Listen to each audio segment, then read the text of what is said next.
It series is back, and it's full of scary stuff. This time it's not just a movie, it's a whole TV series called It, Welcome to Derry. They'll have plenty of time to tell us about the creepy clown, but here's something you should know. It, Welcome to Derry is going to shake things up. It's going to take horror stories to a whole new level, and it is about to change everything because it has a lot to share with you. To find out the mysteries it will reveal, stick around until the end of this video. 27. I missed you! Mike! Wait, time to float!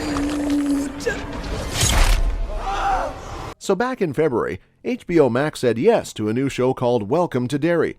They want to make this show to add more to the It story and make it even bigger. Andy Muschietti will come back to direct some of the episodes. Also, Jason Fuchs, who helped with the second It movie, will be there too. But I heard that maybe the show won't even have the clown as the main bad guy. It seems like they want to show us something new in Derry, and that might mean a whole new kind of trouble for the It world. One of the things that really make me scratch my head about King's It is the weird curse that It puts on Derry way back in the 1700s. In King's story, there's this huge otherworldly creature that comes from a place called the Macroverse, and it sleeps for millions and millions of years. But when the little town of Derry got settled in 1715, that's when It woke up. And when It wakes up, it starts doing something super scary. It feeds on the fears of the people who live in Derry. It does this every 27 years, like clockwork, and then it goes back to sleep after it's had enough fear snacks. Now, why Derry? Why does It pick on this town with its curse? That's a real puzzle.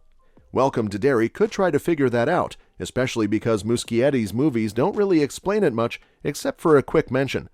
I don't think top predators leave good hunting grounds. In Derry, Maine, It kept causing trouble for the people there and the Native Americans living nearby for a long time. Why would it go elsewhere? Those humans kept feeding It until the Losers Club, a group of kids who got picked on and pushed around, decided to stand up and stop It from causing harm.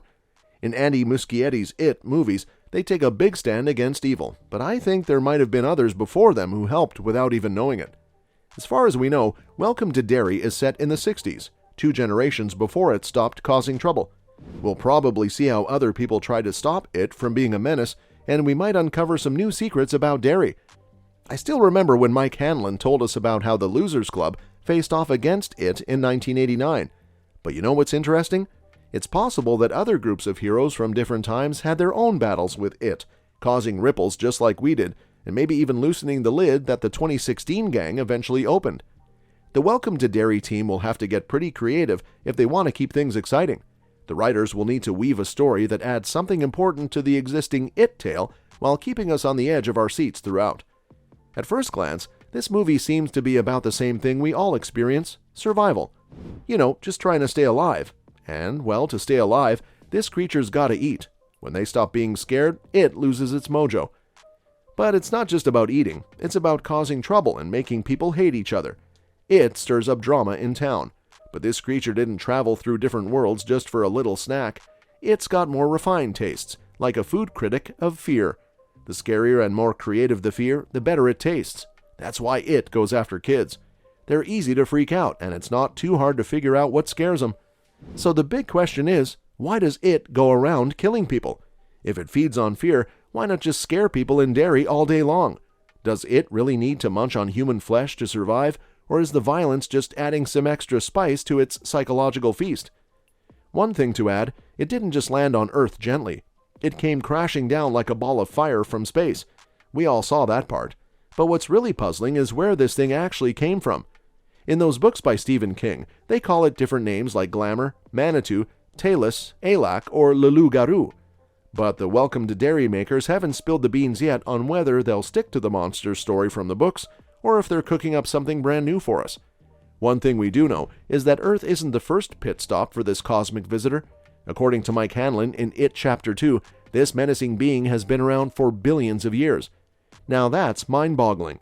How in the world does a creature that can hop between dimensions end up making a grand entrance by crashing into our planet? Did it mean to come here, or was it just a cosmic oopsie? Or maybe someone sent it our way on purpose?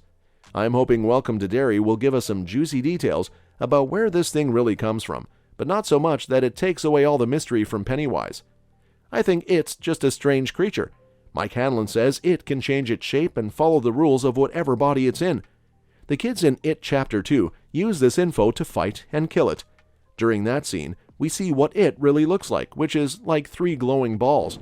It doesn't act like any normal living thing, causing people to see things and travel outside their bodies to scare them. These weird attacks can happen anywhere in Derry, but it needs to be close to physically hurt people. Bill Denbrough and Ben Hanscom figure this out by marking abductions on a sewer map. In one part, Pennywise takes over a projector but doesn't touch the kids. Why? Maybe it can't.